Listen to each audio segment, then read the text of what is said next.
Kumbame bundu ja Kongo. Kumbame bundu ja Kongo. Kumbame bundu ja Kongo. Kumbame bundu ja Kongo. Kikole kukongo ya mwenika. Kikole ya tena mani mumbanje. Mukuluza kanda ya Kongo. Kanda ya Kongo. Vita Kongo ya mwenika.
Kumbame bundu dia Congo bama batata bandeko balandi ya Congo bololo tala biso wana toyeli lisusu en tout cas na après-midi ya lelo pamba te lelo ezali ya solo mpena en tout cas bama batata bandeko mokolo mwa lomingo mokolo mwa motoba ya sanza ya zomi moboya koto mibale na zomi na libwa tokomi bongo na ngonga ya zomi na minei na miniti tuku mitano na mibale elingi koloba ete ngonga ya mibale na miniti mibale ya tuku mitano na mibale ya nsima ya nzanga alors ezali wa bino buta bopele kobala elingi koloba malamu koloba vraiment en tout cas topesi bino banso bayenge bambote mpe balosako na bino banso bama batata bandeko baoyo bazwi litomba solo mpena ya kolanda biso bama batata bandeko partage kongo bololo na bayimboka pamba te abatoloba baye bosembo obele bosembo alors bama batata bandeko bandi ya kongo bololo lelo tokosolola nini information tokopesa sabino ezalini tout simplement information tokopesa sabino donc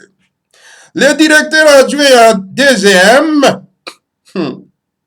en tout cas bauti kotabase ye solo pena en tout cas na bana musala ya Kasongo alias Silvano bauti kotabase presque à mort, il est vraiment agonie hospitalisé bama batata bandeko pona ba conflit na bango ya ba intérêt bama batata bandeko bana isanga timati. Voilà. Des infos tokopesa bino en tout cas na après-midi à lelo ezali tout simplement bama batata bandeko balandi ya Congo bololo.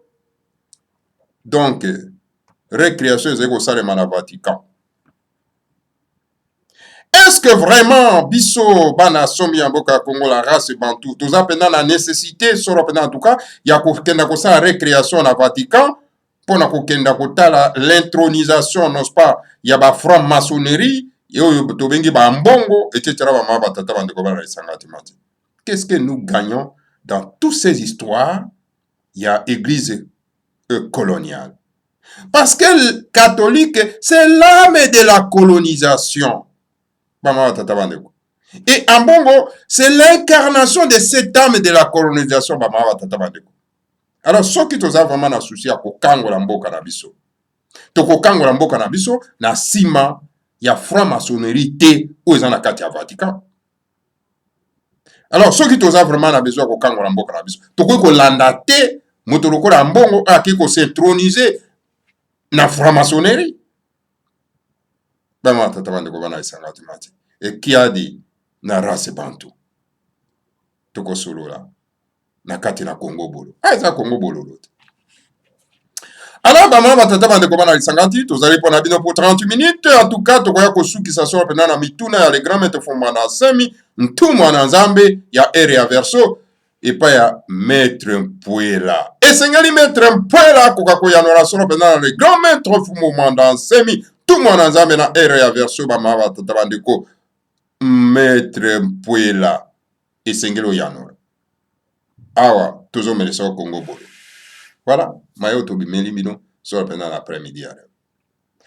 Alors bama batata bandeko balandi ya Congo bololo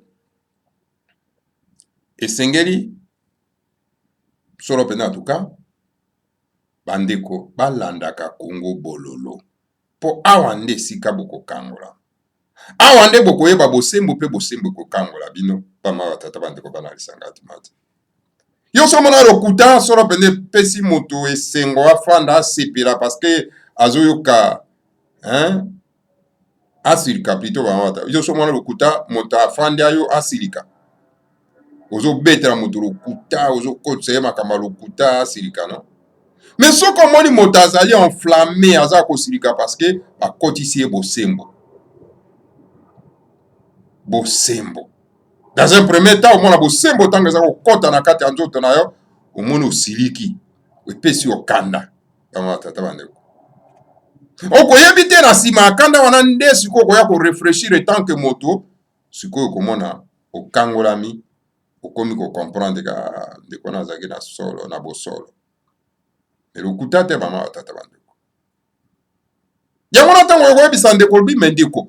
Talo moni kombo yo lati ya Christian eza kombo ya colonisation. Soko zo lata yango elingi koloba koza ko incarner la colonisation na kati ya mboka na yo. Et pourtant yo zaki colonisé te. C'est ton père qui était colonisé mais pas toi. Mais pourquoi tu portes le nom de la colonisation? Tanga ko mona muta yo kabongo asiviki na mais pone ya lubanga ngara ko lata n'importe quel kombo te.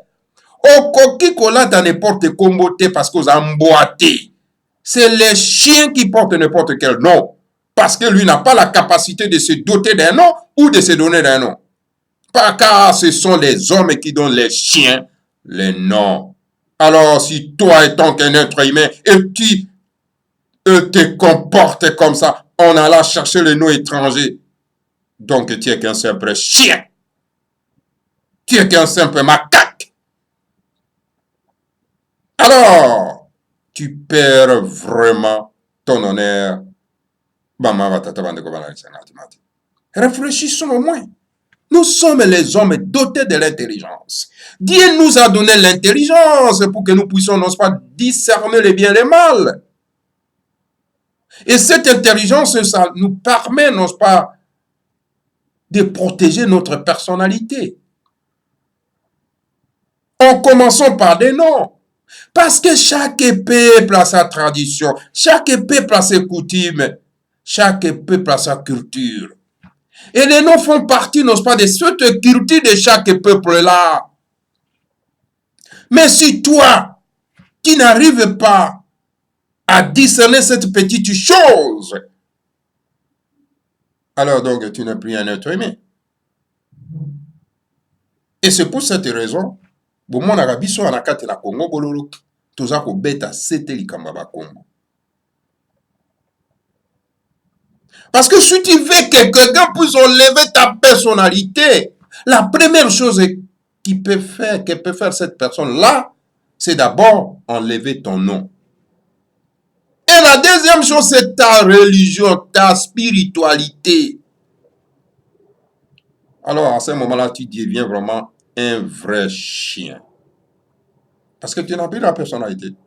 Tu puis les ancêtres des autres. Tu n'en as plus les noms. Tu prends les noms étrangers, tu les mets au premier. Mais tu n'as plus la personnalité. Or, les journalistes sont censés, mes chers frères et sœurs, de donner à notre peuple, à nos populations, cet honneur-là. C'est-à-dire d'aller puiser les noms de ses ancêtres, d'aller puiser les noms issus de nos langues. Mais lorsque vous portez un nom qui n'est pas issu de votre langue, vous êtes devenu un chien. Dis-moi, monsieur Christian. Moi, je m'appelle Christian Bossembe. Il a d'abord pris le nom étranger, l'a mis au premier lieu. Et le nom de ses ancêtres, les noms issus de sa langue au deuxième. Donc, il se considère comme un petit homme, un sous-homme. Est-ce que Christian fait partie des noms issus de ta langue, issus de votre langue? Absolument pas. On dit des petites choses comme ça. Et c'est très difficile pour que tu mais tant que vous expliquer bango bazo comme na kanda. Pona ala kisoke non ngana olanda makambo zo lobate na ko lata ka ko mwana ko. Mais olati ko mwana na ko, cela veut dire que ondimi ozala na mbwa na ko. Qui a dit?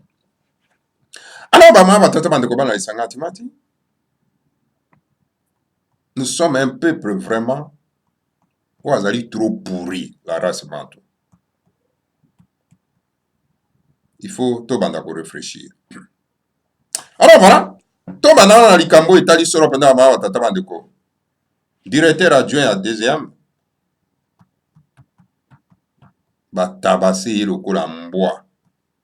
Bango na bango baswani ba ma tata bande. Mbwa na mbwa baswani. Batabasi lokola mbwa ba ma tata bande ko na moninga na ye Kasongo alias Silvano. Voilà les autres qui portent le nom de Silvano. Et pourtant, Silvano, ce sont les noms, si je comprends très bien, les noms espagnols, ou les noms portugais, ou les noms italiens. Et pourtant, si lui, ce monsieur-là, Azali congolais, est-ce que Silvano sont OK pour consulter le quota Yaye Moutouana? Est-ce que Esaïe le quota Izolata le quota Yaye? Esclave ndenge wana lokola Motuka Songo, alias Silvano. Comment ya kobundela pona mboka no ezana bien? Parce que d'abord, ça souffre d'un complexe. Complexe d'abord à partir à Combo na lati Silvano. Ça n'a pas de sens, monsieur. Et tu vois un monsieur comme ça, on peut respecter tout simplement parce qu'Assimi Mindoki peut pas bien en général. Comment on peut respecter un tel individu? Mais on ne peut pas respecter. Quelqu'un qui se respecte, on appelle ce monsieur-là, Silvano, un chien. Est-ce qu'il y a un bundela? Zéro. Parce que yo mokazo souffrir na on a complexe. Complexe et infériorité, idiot. Pour complexe d'infériorité, yamabe. Alors voilà. Bah, bêtis solo pendant tout cas directeur adjoint deuxième. On dirait que va boumaïkak. Le roi va se retrouver dans l'hôpital donc à agonie. Bah, conflit na bango. Il y a intérêt. Il y a un bon. Voilà, information de Kopesa Vinoka Yangwana. On a tina au développer là-dessus. Alors, bah, ma tata bandeko. Tokena na likambo etali bandeko na biso to moni bango kuna na Vatican. Vatican ezali esika yo catholique ebotami ba tata bandeko. Et Lingombo Tobengi catholique n'a jamais cherché les biens de la race bantou. Maintenant, la bande de la couverture médiatique n'est pas dans cette église coloniale. Catholique, c'est une religion ou bien une secte où ils allient l'âme de la colonisation. Bato baza ko bunda pointe ba kwa ko kangolama. Balongwa na paso bazana bako kena ko salva couverture médiatique ya Vatican parce que baza ko introniser moto babengi ambongo. Ambongo ba introniser ye kuna étant que cardinal na Vatican. Ba ke ko introniser ye po comme un vrai grand maçon, franc maçon na kati ya mboka na biso. Po ko ba mosala solo pena non pas yako pesa bandeko na biso c'est complexe là spirituel en bongo. La bongo est tout simplement aujourd'hui l'incarnation il y a mal dans mboka na biso parce que l'église coloniale les alliés l'âme de la colonisation na moment toujours bunda po eteto ko kangola to saisir mboka na biso en main et seigneur to bundisa cette âme de la colonisation qu'on appelle l'église catholique incarnée aujourd'hui par Ambongo. Moi, ce qui va passer ngai ata vice-gouverneur na état Ekanga. La première personne que je vais chasser na kati mabele Ekanga, c'est Ambongo. Parce qu'il a représenté l'âme et la colonisation, on n'a pas besoin de lui.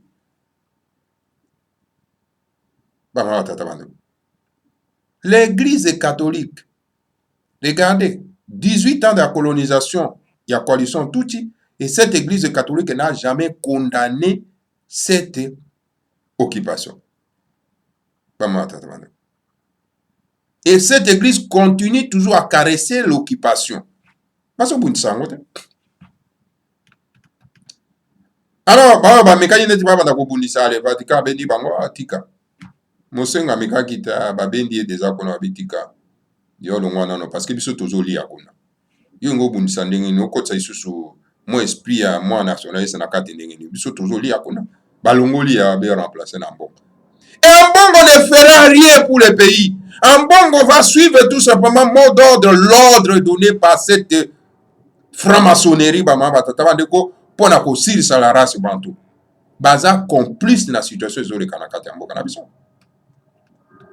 L'église catholique et cette église coloniale. On n'en a pas besoin. Chaque peuple a sa spiritualité. Réveillez-vous, la race bantou. Nous devons suivre ce que Fumumandance nous dicte. Parce qu'il parle de notre spiritualité. Il a toujours dit que l'église catholique, c'est l'âme de la colonisation. Ceux qui sont toujours contre l'âme de la colonisation, tous les gens sont toujours colonisés à distance. Tant que bobo sani ba koko na bino ko bela bango ko bela ba koko ba paya. Siko boko kango la mandenge nini ba mawata tabandeko. Tala ndenge bato batondi na complexe infériorité. Ba yebi ko bundela mabe na bango te. Poto bundela mabele sing et c'est to bimanano na l'âme de la colonisation na to bing l'église coloniale catholique. Ba mawata tabandeko. Mais souffrance toujours moi na kati ya Congo. L'église catholique fait partie nos pas à ce souffrance wana. Pour mona kite Hippolyte Kanambe na moi sina ba kenda ki kuna na Vatican pour na kopesa bango ba or ba diamant ba wolo et que vous croyez que cette église coloniale et que vous telle mais la soro en tout cas bateau baza kopesa bango bazo lesa bango. Non, mes chers frères et sœurs. Les regrets. Les regrets. Il faut que chacun de nous a se réveiller. On n'a pas besoin de l'église coloniale ou de l'église catholique. Les Ambongo, basali tout simplement l'incarnation de cette franc-maçonnerie. Et il ne peut rien faire pour l'Ambo Cannabis. Cet monsieur-là. Et puis encore un mongo qu'on a nommé là. Cardinal. Hein? Tolanda nano spiritualité ya biso. Oyo ebandaki kosala ba miracle. Et cette spiritualité motaza kolakisa biso yango fo moment danse. Est-ce que le pape peut faire des miracles oyo fo moment danse masaya na kati ya Congo? Et pape bakangi na prison, bangi ma enlevé bakenda ko bomaye na prison à Kasapa, alors il fait appel n'est-ce pas na le général Sabaote, donc oyo azali commandant en chef et armée céleste, baye ba tindi deux commandos seulement, détruit prison à Makala. Alors les grands maîtres français sont sortis un vivant. Est-ce que monsieur Ambongo peut faire des choses comme ça? Est-ce que monsieur franc-maçonnerie mais vous avez la puissance sur le terrain, vous allez chercher une autre puissance ailleurs. Vous êtes des hommes, mais vous êtes des animaux. Vous avez les yeux pour voir, mais vous ne voyez pas. Vous avez la tête pour réfléchir, mais vous ne réfléchissez pas. Mais quel genre de peuple bolingi toujours kokumisaka babiloko oyo eza kopesa biso ata puissance moko te oyo ezolakisa biso pongi oyo ezali donc na oyo ezali responsable ya pasi na biso. Et voilà bama batata bandeko bana esanga timati le grand maître Fumbana Sem atelemi wana asali presse de conférence de presse je vais dire ndenge nini tokoki kostructure mboka na biso ndenge nini bakoko na biso balunga bapesi mitindo mpo tostructure mboka na biso. Depuis que le grand maître Fumbana Sem asali conférence de presse bamedia na biso baza kozwa yango te mpo te bakoka kosala analyse approfondie ya structure ya mboka na biso. Le grand maître Fumbana Sem aza kobenga bato bapoi politique mpo baya totala ndenge nini tokotambusa mboka na biso ya ere ya verso. Non, tala bango wana bapoti mbango na Vatican complexe bama tata bandeko. Et tous ces politiciens, ce sont des politiciens où baza ko incarner l'âme de la colonisation bama tata bandeko. Bango na bapoti na Vatican po bakenda bafandisa bango bayokana basala gouvernement ya Union nationale bama tata bandeko. C'est grave. Et pourtant, nous n'avons pas besoin de résoudre les problèmes na biso na libanda. Les problèmes na biso c'est to résoudre yango na kati ya mboka na biso moko na palabre oyo tobengi palabre africain.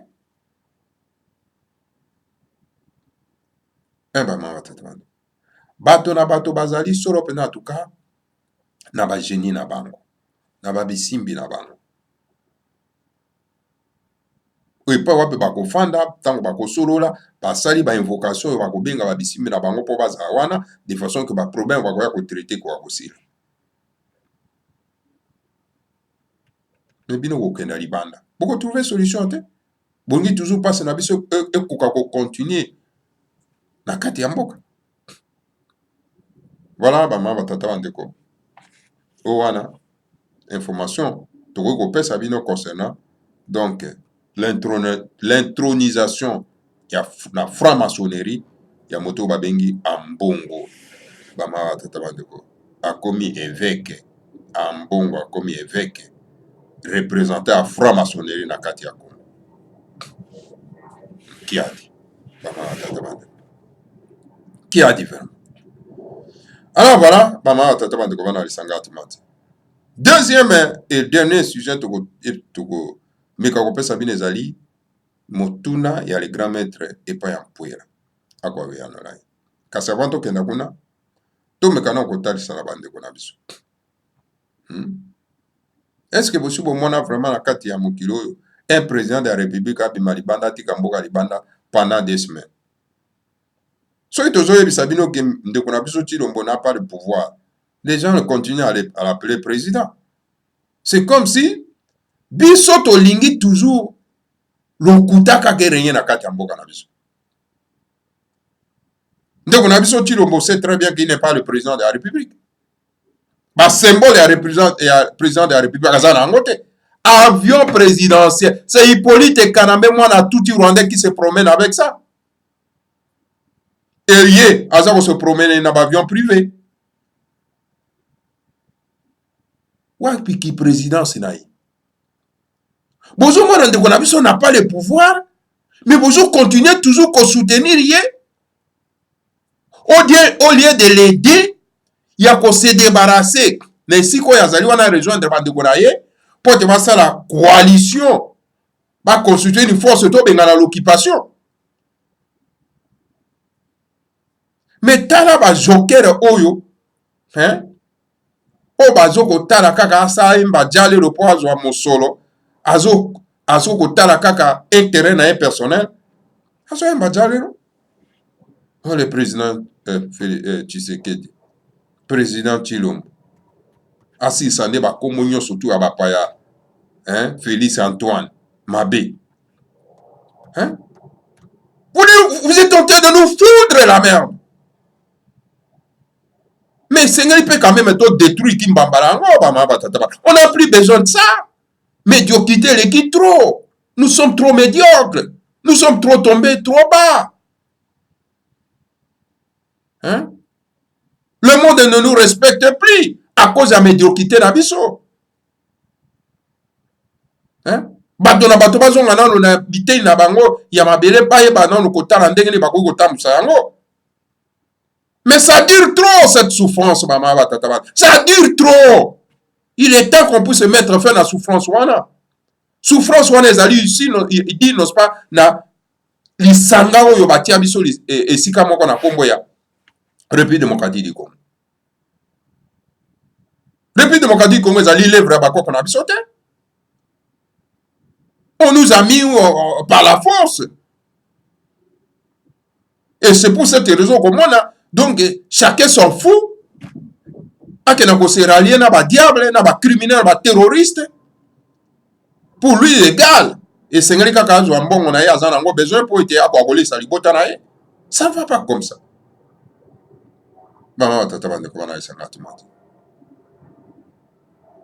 Il faut trouver solution.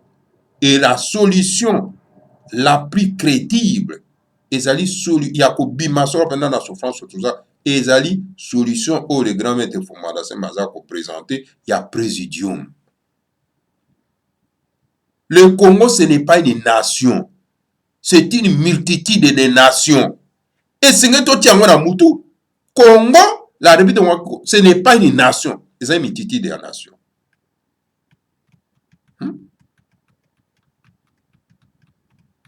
Alors, le Congo, c'est une multitude de nations, et c'est un État fédéral. Un État fédéral, et c'est la carte à présidium. Où chaque État autonome est un président yango bango tout bazo kena kokuta pona ete ba trouver solution ya kotambwisa solo pena en tout cas lisanga na bango. Communauté soki lelo oyo kasa ezalaki un État indépendant, je ne pense pas que monsieur Tshilombo peut aller faire des deals, signer des deals na mopaya na kombo Hippolyte Kanambe. Soki akende osigné ba deal na mopaya na kombo Hippolyte Kanambe parce que ayebi que ezali sanga ya biso surtout même tanga na signé deal na Hippolyte Kanambe égal essentiel kake ba intérêt na biso ezako ozala sauvegarde. C'est ça le problème. Mais tout ko ba na ba secret de violence oyo te ba na batata wana. Tous bande comme ça bakolo oh non. Omoni mindela balingi ba balkaniser Congo. Mais vous ne savez pas ce que vous dites. Mondele n'a pas besoin même ya koluka ko balkaniser, ko transformer la République démocratique du Congo. Il n'a même pas l'envie de le faire. Ce qu'il a envie de le faire à ko sala yango. Parce que ce qu'a sali yango et ko bénéficier na bango te ko bénéficier na bino ba imboka. Hein? Mondelo a créé qui la République démocratique du Congo n'a pas l'envie ya ko balkaniser yango. Mais c'est beaucoup à koyeba yango. parce que bango basalaki espace wana po ete bango yo surtout bayaka kozwa ezala na possession ya bango nyonso marché commun na bango. Mais donner une proposition ndenge le grand maître Fumanasse maza kosala ya kokomisa yango donc présidium ya que chaque province comme un état autonome mais échapper na contrôle na bango bakoki kondima yango te. Mais sikoyo bino bofandi boza kobundela non donc les frontières héritées de la colonisation. Donc boza kobundela bino donc marché commun ya bapaya basalaki yango. Esengeli bato na bato babundela etani te na bango mabele ndenge bandeko na biso ya mai mai baza kosala.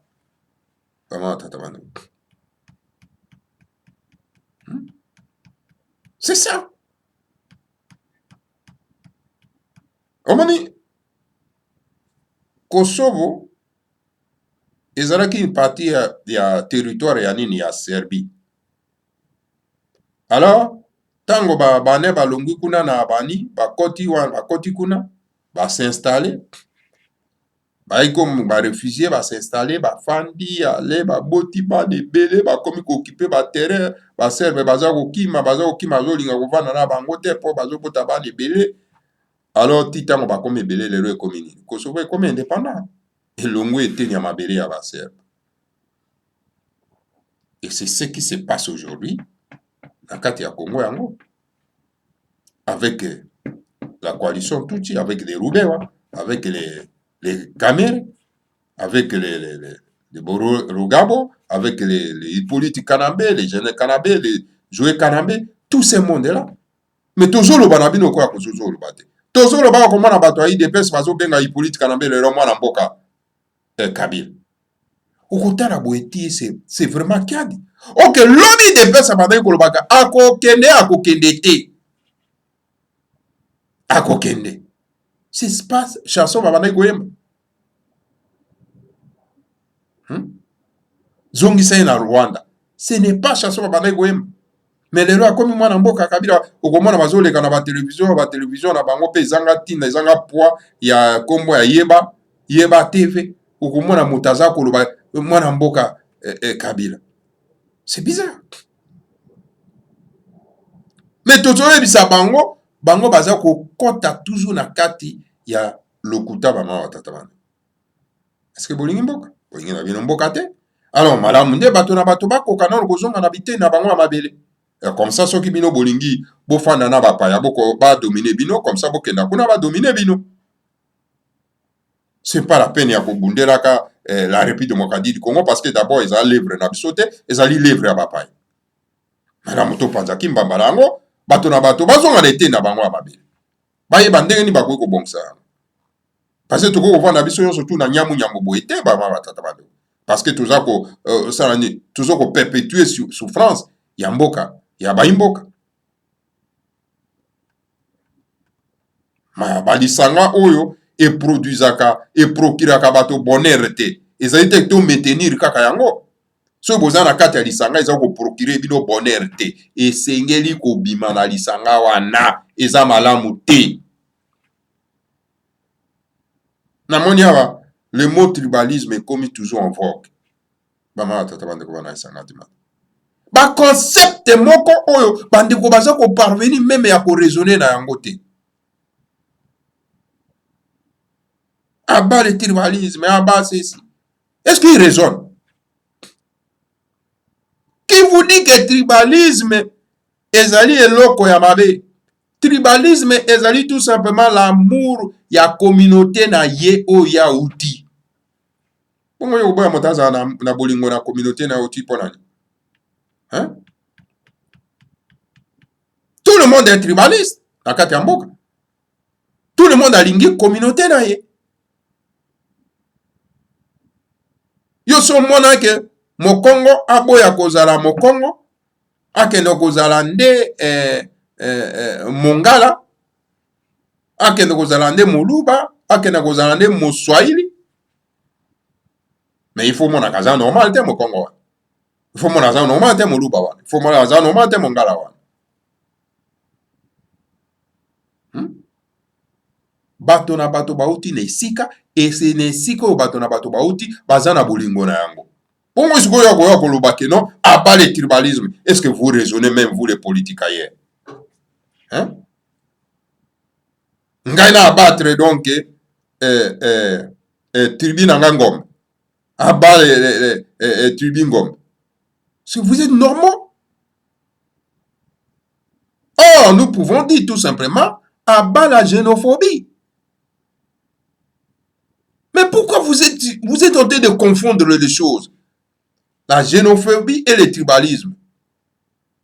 Xénophobie, c'est-à-dire qu'Oboya, Moninga, en fonction de nos paya, et tribuna yaouti, et colonna yaouti. Mais chacun doit nécessairement se battre pour sa communauté, pour les intérêts de sa communauté, pour l'intérêt de sa tribu. Et pour que nous puissions faire ça, il faut battre na bato batambu sa tribu na bango. Mais ba prédenter miyibi bato ya makanisi mabe bakoya koyebisa bino ke no tribalisme eza mabe. Biso yo surtout toza ba congolais. Mais nous sommes tous pas des congolais. Est-ce que les congolais mo congolais eza na lokota ya biso? Eza na Kikongo? Congolais. Mais Mokongo ya koloba ya zo Mokongo aza congolais aza Mokongo. Est-ce que Mongala ya koloba aza congolais? Moluba koloba ya aza congolais? Mais soyons sérieux. Même vous les intellectuels, vous ne raisonnez pas. Même ce que vous cherchez à ce que vos pères savent au pouvoir, comme va causer pas la bino ou quoi va faire, et ce qui raisonne. Maman tata, obiso surtout aux abats congolais. Nous ne sommes pas tous des Congolais. Parce que Congolais, Congo, ils allaient ici à le côté, il y a race et bantoute. Ils allaient Congo, ils allaient ici à le côté, il y a français. Raisonnons quand même, mes chers frères. To tomber trop bas dans le raisonnement. Chacun doit avoir l'amour de sa tribu. Mais nous devons au contraire combattre la xénophobie. Oh, qui a dit non? Vraiment, na bande ko na biso bazo ko comprendre lo comme côté. Bon, voilà. Maman tata bande ko pona ko sukisa. Toke solo pena mituna ya le grand maître Fumana Sim.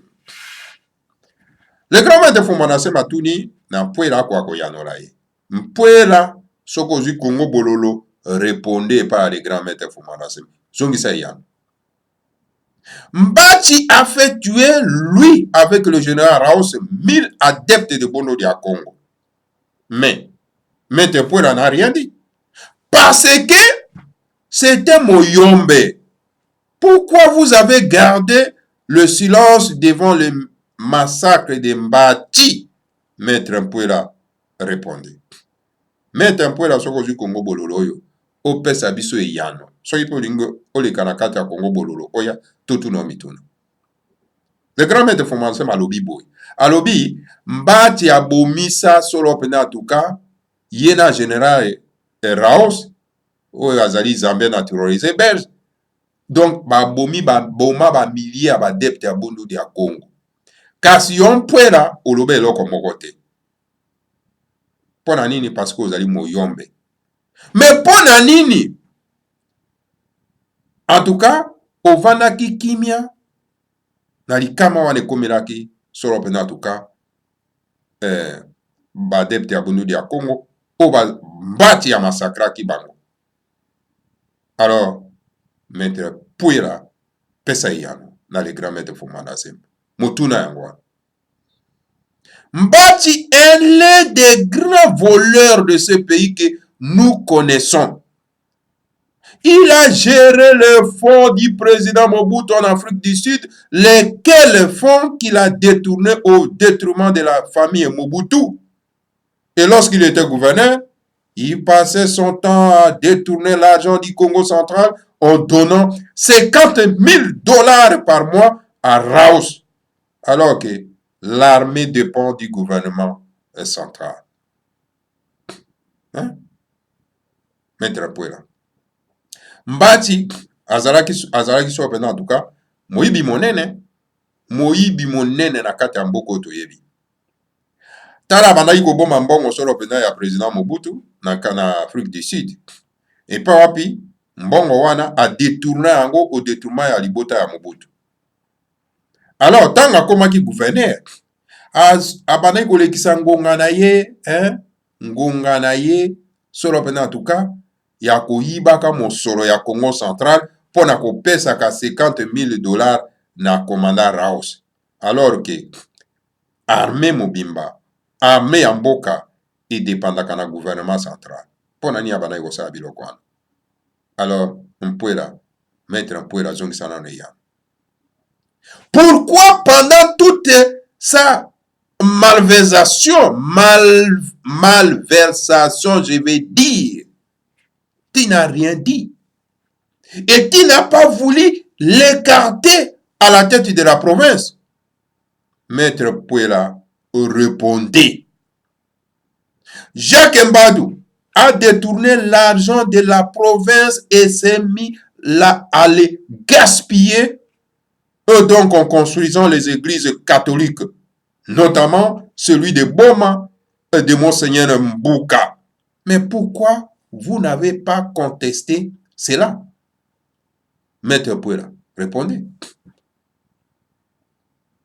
Pona nini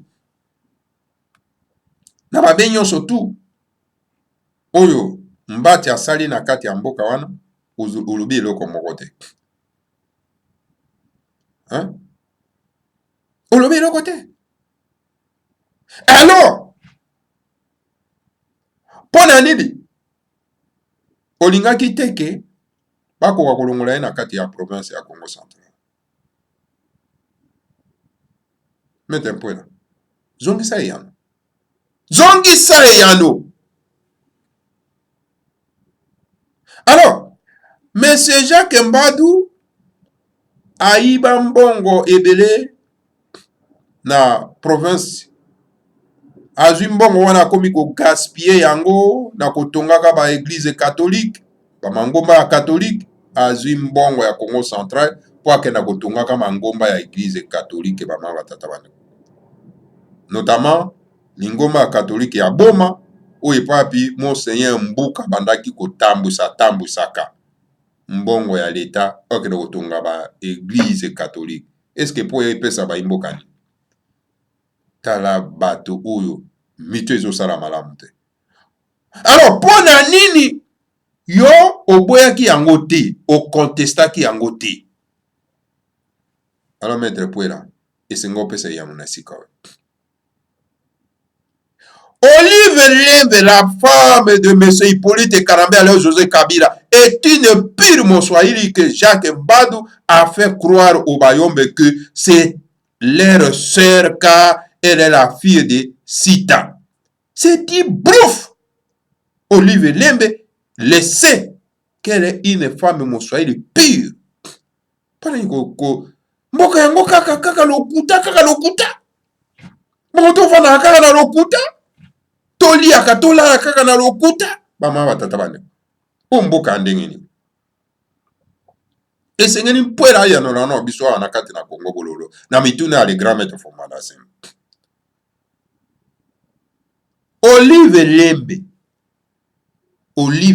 Moi c'est Hippolyte Karambé le tout rwandais mopaya. Kwaza ko reyon mettre na kati ya mboka na biso. Azali Moswahili. Oye papi, Jacques Mbadou aye kolakisa ye pa ya bayombe keno omoni Olive Lembe azalaka sere na biso, azalaka ndeko na biso ya mwasi, azali mwana ya Sita. Mais vous allez qui bolole qui bomate ba ma tata bande.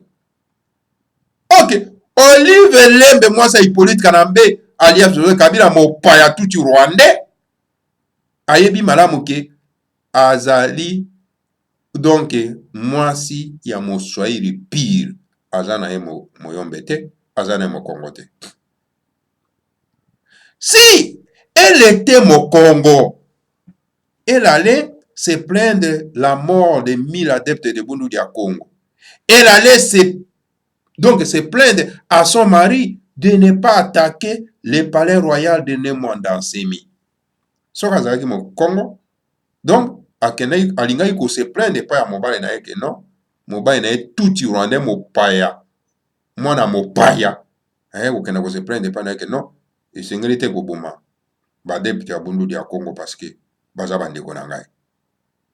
Alingaki kokende se plaindre epai ya mobali na ye ke non, écoutez, kokende attaquer ndako ya le grand maître Fumana Nsembi te parce que azali ndeko na ngai.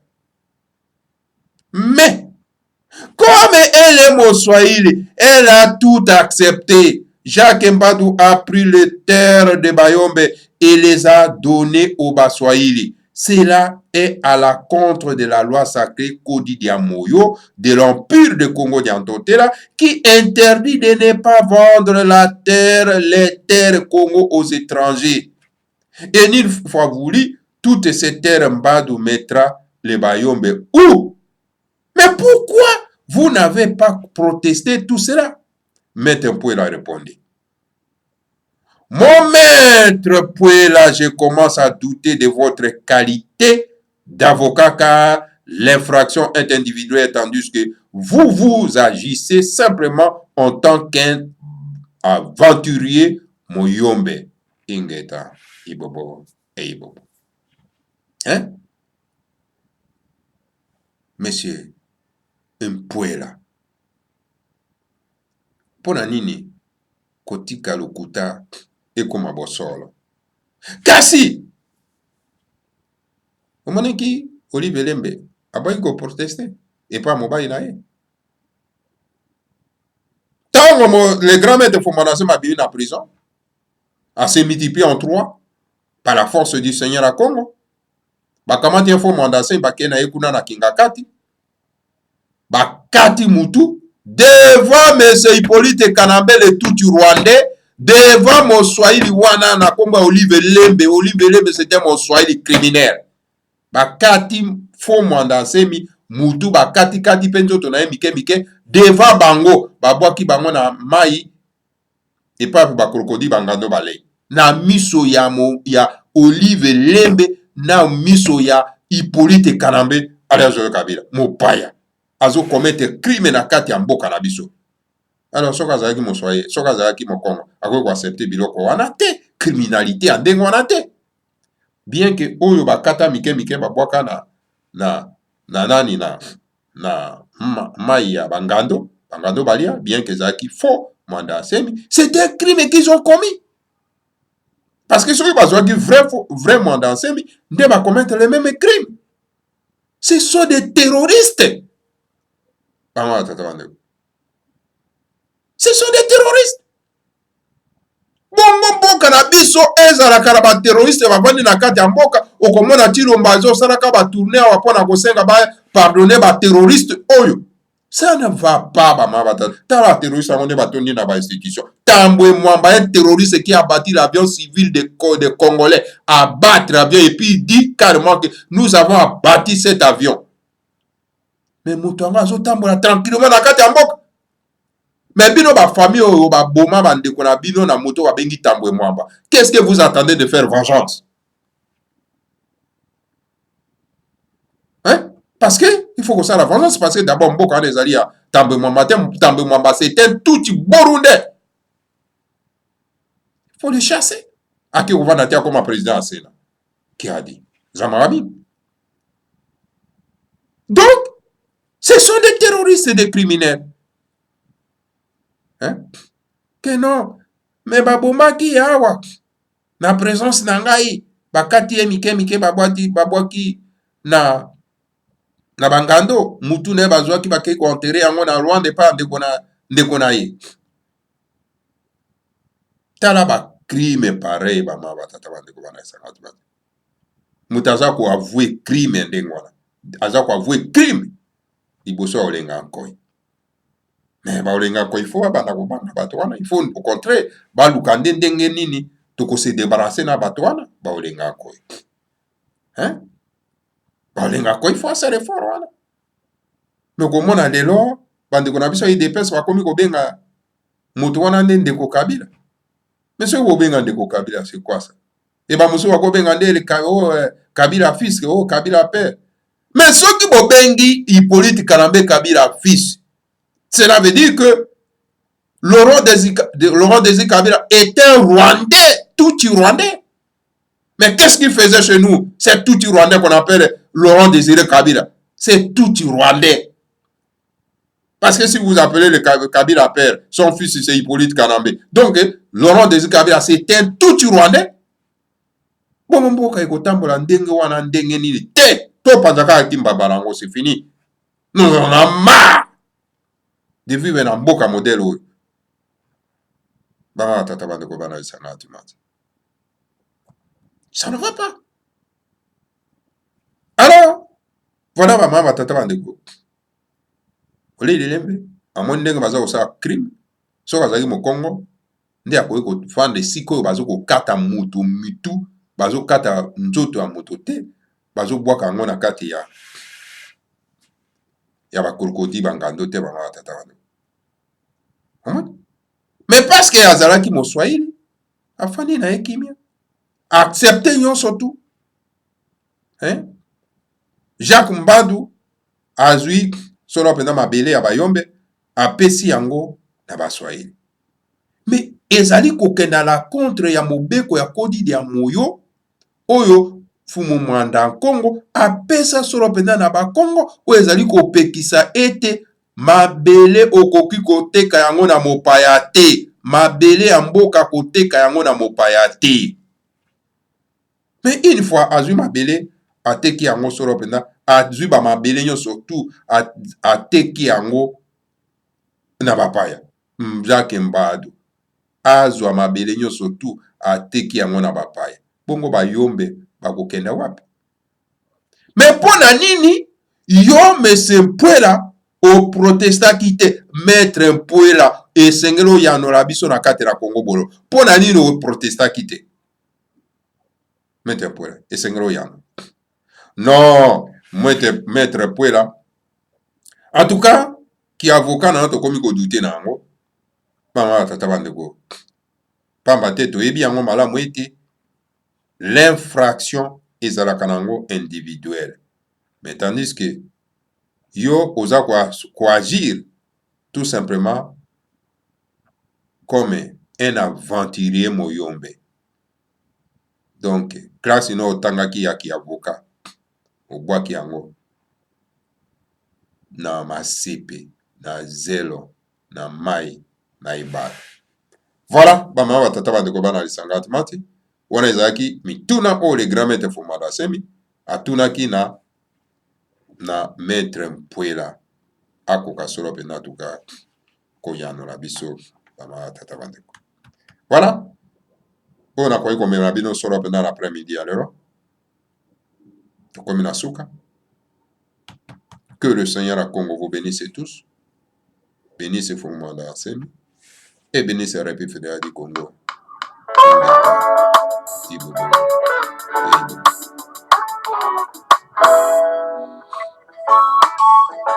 Oh, tata Nzambia Mukutulendo.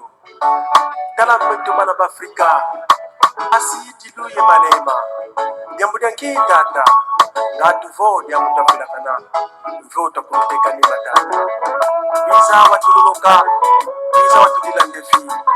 Biza watulukisa. Kani Afrika. Ina mupasika ka. Tata Nzambia. Tusila lembo. Mukimbawu. Yevta kimbawu. Yamasumukanda byakongo kabola makondolonde bokolo kutai maikwa musumenga mubandu zanso naidikilanga teyerukyaki wenda musibanza kongo detidila wenda mumabaka detidila pe wenda kukavinge kongo detidila Tata Zambia Congo Nimbadilo Ghetto Masumu Mabawale Bukila Tata Kana Vombe na Mawaki Kutube Kana Vombe na Madombe Gosukala Netikulo Madawale Bukila Mo Congo Deti Vindu Mukanga Vabombe Yetima wazala kwa mani munane, kanipasiza nisivyokele kiteso, tata banzila mpasiza Kongo kwangu. Wenda musibaza Kongo netidila, wenda mumabaka netidila, ukabili Kongo netidila, Zambia Kongo netidila, masumu makamale mukila tata, kana kumbe na mabaki kutupe, kana kumbe na matombe konsukala, lati kulomba duwane mukila mo.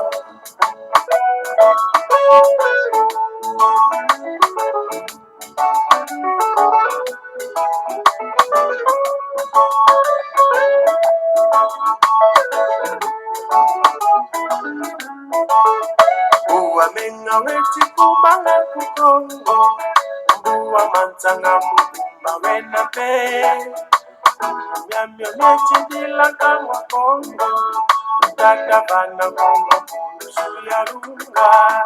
Wenda musibaza kongo neti dila, wenda mumabaka neti dila pe, wenda kukabini kongo neti dila, Zambia kongo neba geto, masumu makamale mukila tata, kana kumbe na mabaki kutupe, kana kumbe na matombe konsukala, lati kulomba duwane mukila mo. Tafutu mulako kuchabafa, yenzenga singama mumekikole, Vanisa Kongo vajandu kya kitindo, okitima beto mina umpakana. Wenda musibaza Kongo netidila, wenda mumabaka netidila ke, wenda kukabili Kongo netidila, kaka Zambia Kongo nibagila geto, masumu makamale mukila tata, kana kumbe na mabaki kutupe, kana kumbe na matombe konsukala, lati kulomba duwane mukila mo. Gavana tadiko basuna mbangeni tadidilendi kukuka, ndungu nukakati lombeleko neta tanzami katiki watufanga batutu ya Afrika, yenge mpa watufana ntutu emi, ndungu nu, gavana b'Afrika.